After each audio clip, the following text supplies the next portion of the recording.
Okay, so if your hands are hurting, then that can mean many different things when you're learning guitar.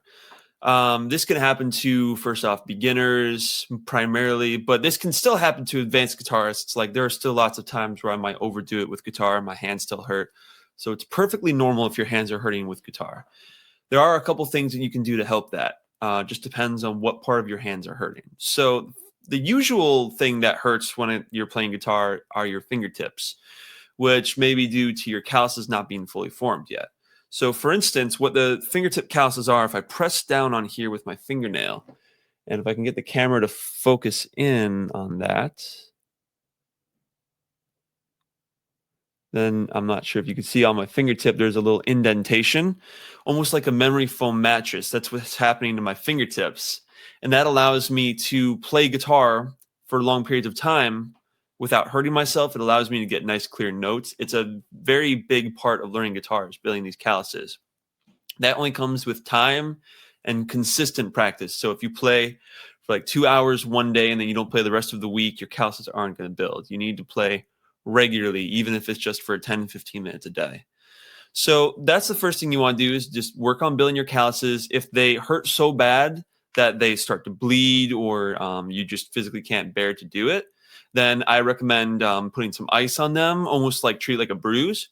Or you could even get some liquid bandage and put it on there if it's broken. The biggest thing is you just don't want to pick the calluses off. You don't want to pick the dry skin because then you're going to have to start from scratch, basically. Okay, and if it is the muscles of your hand that are hurting or even the tendons, then most likely they just need a good stretch. You know, there's a lot of times where if we're typing or if we're over playing with the guitar, just like any other muscle, they get tight, they get sore, they need a stretch. So what I do is I'll give you a very brief example of a good stretch is just pulling the hand back, make sure your elbow is straight, pulling the hand back, and then pulling it down to stretch the top of the forearm as well as the under. And then do each finger the same way, do it up, do it down. I would do it for 5 to 10 seconds starting out. But when you're doing these, make sure that you wiggle the other fingers because what you're doing is you're separating the tendons. And that's really going to help you keep those muscles safe when you're learning guitar, especially heavily. So I do these before and after every time I play guitar. And I would also make sure that you're taking regular, like breaks every 15 to 20 minutes when you're practicing guitar. It's very important. It's very easy to overdo, but you just have to treat your hands like you would any other muscle. If you were running, you want to take breaks, you want to stretch, you want to hydrate.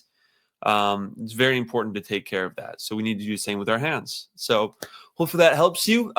If you would like to learn more about this or take some lessons from me, Jonah K, where I teach you all kinds of things about just generally expanding your musicianship. That means guitar, production, and all of the above. So hope this helps.